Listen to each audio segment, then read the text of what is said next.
Tudo bem?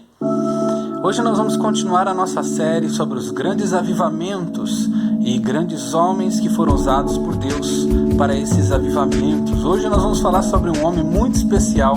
Você com certeza já deve ter ouvido falar sobre Jonathan Edwards. Este homem nasceu em 1703, sendo filho de um consagrado ministro congregacional. Ele era muito precoce, piedoso desde a sua meninice.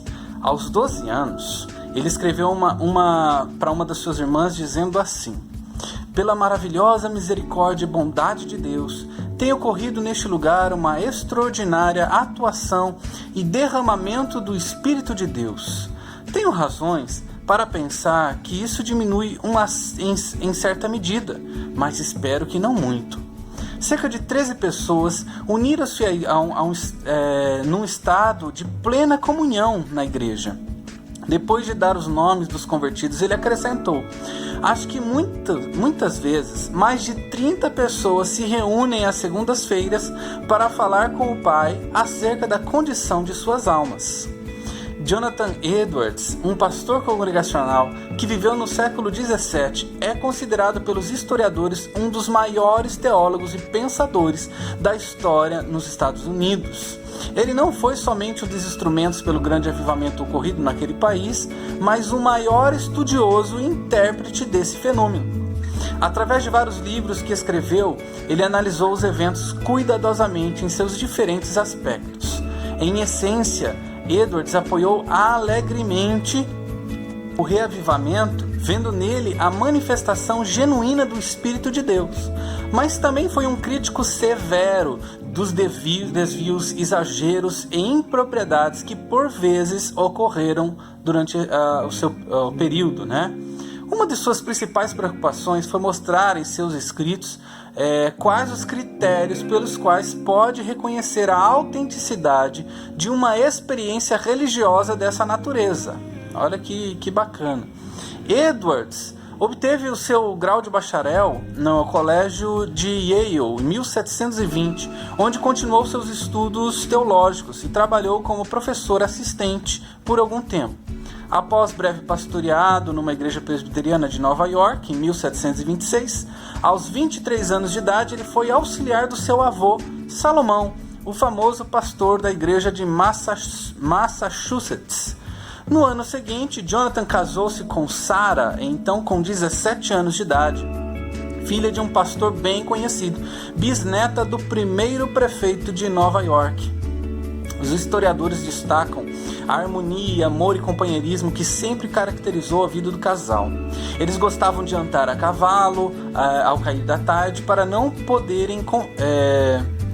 poderem conversar, e antes de se deitarem sempre tinham juntos os seus momentos devocionais.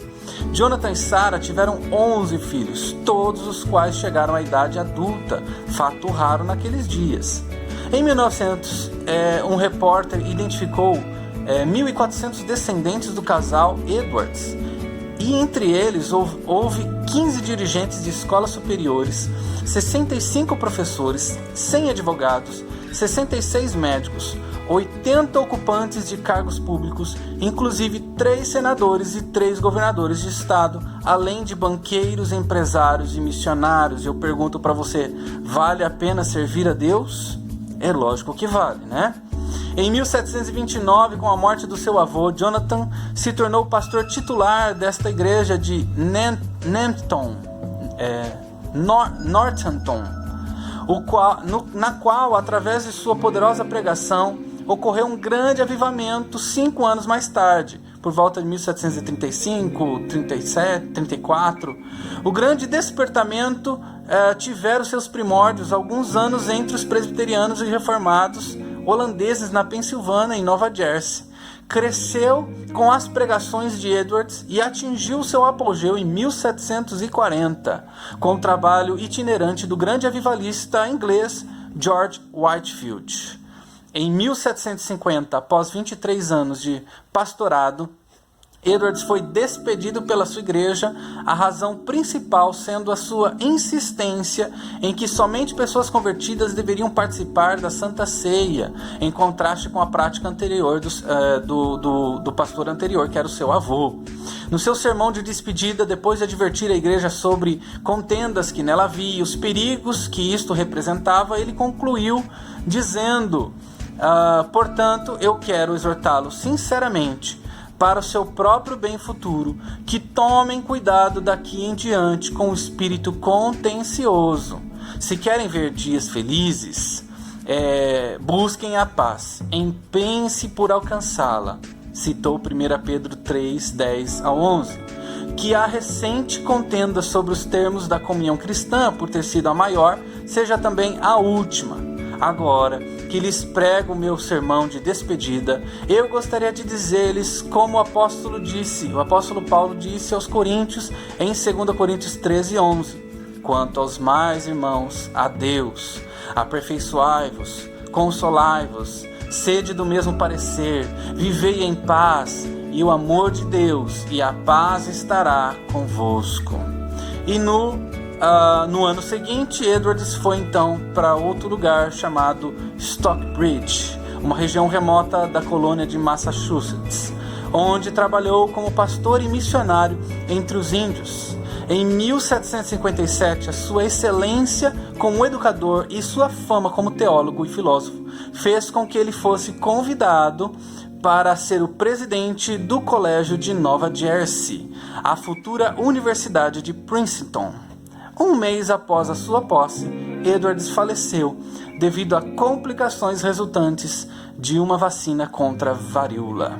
Bom, hoje nós vamos falar só sobre Edwards, para o nosso vídeo não ficar muito comprido, e depois, no próximo vídeo, vamos falar sobre o mover que Deus fez através da vida desse homem. Fica aí ligadinho e acompanhe os próximos vídeos, se inscreva no canal. Espero que você seja tocado por esses homens e por esses grandes avivamentos. Um abraço, Deus abençoe.